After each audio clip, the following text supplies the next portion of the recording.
अस्सलाम वालेकुम। मैं हूं सबर शाफत और उम्मीद करती हूं आप सब खैरियत से होंगे। आज जो हम टॉपिक डिस्कस करने जा रहे हैं वो है एटॉमिक ऑर्बिटल हाइब्रिडाइजेशन।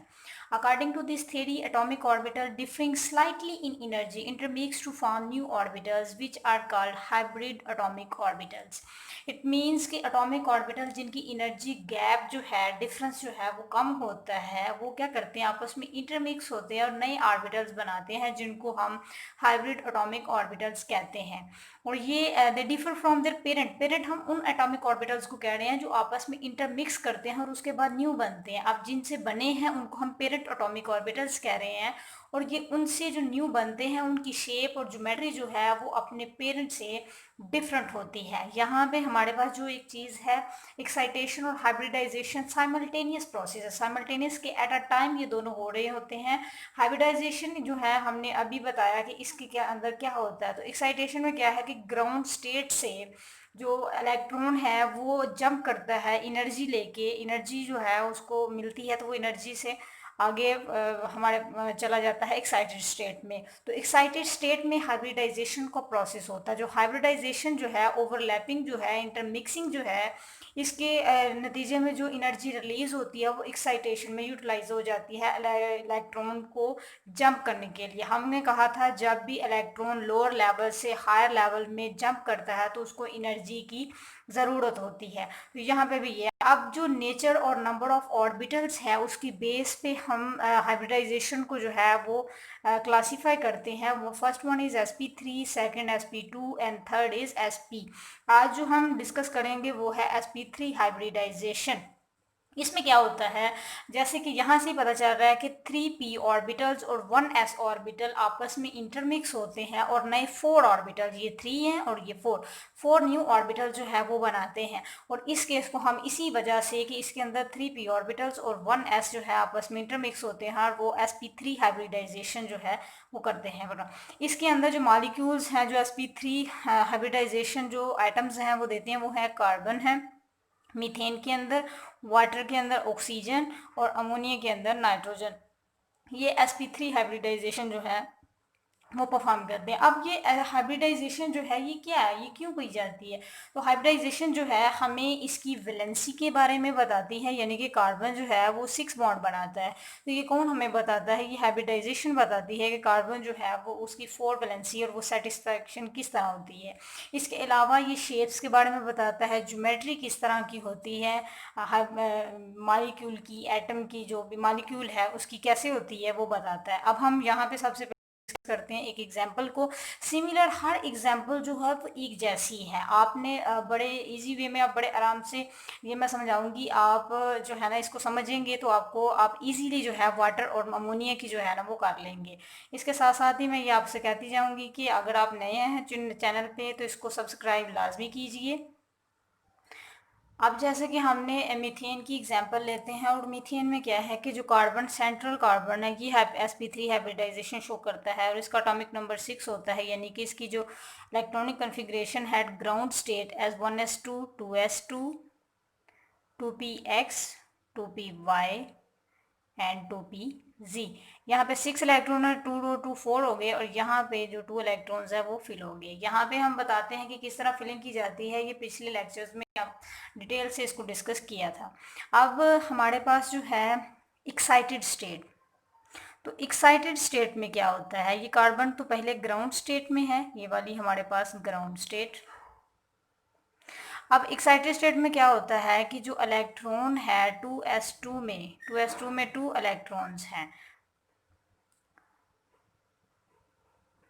तो 2 इलेक्ट्रॉन जो है इस केस में होता ये है कि जो 2s2 है इसे एक इलेक्ट्रॉन जंप करके 2pz में चला जाता है। एक्साइटेड स्टेट में क्या होता है कि यहाँ से जो इलेक्ट्रॉन है रिमूव होके 2pz में चला जाता है, यहाँ आ जाता है। अब क्या होता है, इसके बाद हम हाइब्रिडाइज स्टेट पर,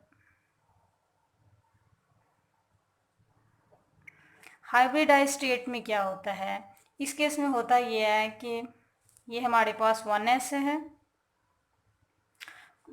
जो 2s ऑर्बिटल और 3p ऑर्बिटल जो है वो आपस में इंटरमिक्स होते हैं और 4 न्यू ऑर्बिटल्स जो हैं जिनको हम हाइब्रिड एटॉमिक ऑर्बिटल्स कहते हैं वो जनरेट करते हैं और इन सब में 1 इलेक्ट्रॉन है। इस केस में हम इन सब को sp3, हर ऑर्बिटल को sp3 कहेंगे। हमारे पास 4 ऑर्बिटल्स बने हैं और ये इक्विवेलेंट होते हैं, इनकी एनर्जी सेम होती है, इनको डिजेनरेट कहते हैं। अब हम इसका जो है इस केस में अगर हम बताएं s के बारे में, तो s का जो ऑर्बिटल है वो सर्कुलर होता है। यहाँ पे 2s की बात करें जाए, अब 2p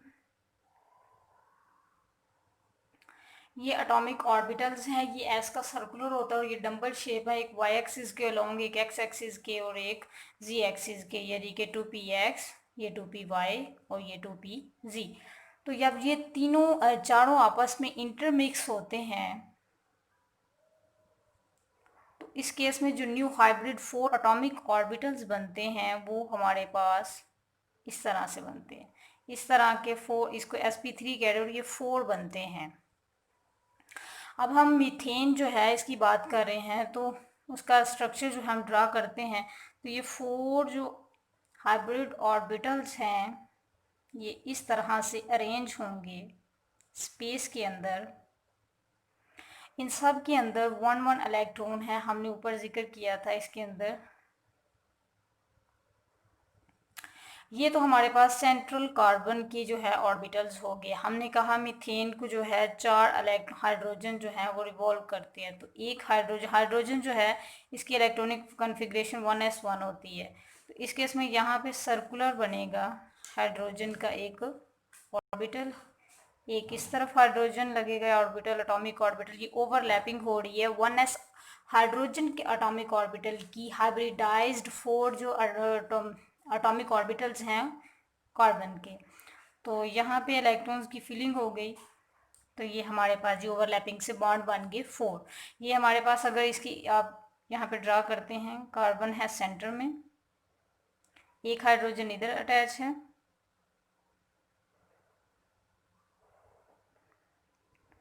तो ये जो ज्योमेट्री बनेगी वो टेट्राहीड्रल ज्योमेट्री होगी और इसी वजह से मीथेन जो है वो टेट्राहीड्रल स्ट्रक्चर देता है।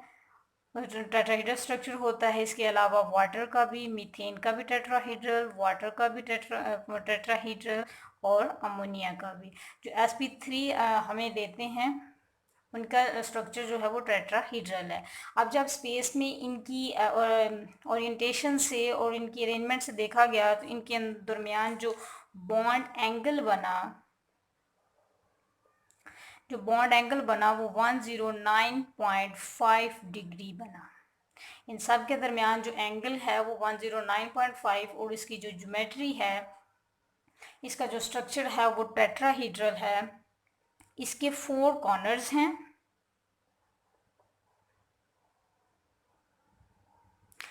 इसके 4 ही फेसेस हैं और इसकी 6 जो हैं वो एजेस हैं, जैसे कि स्ट्रक्चर से ड्रा हो रहा है।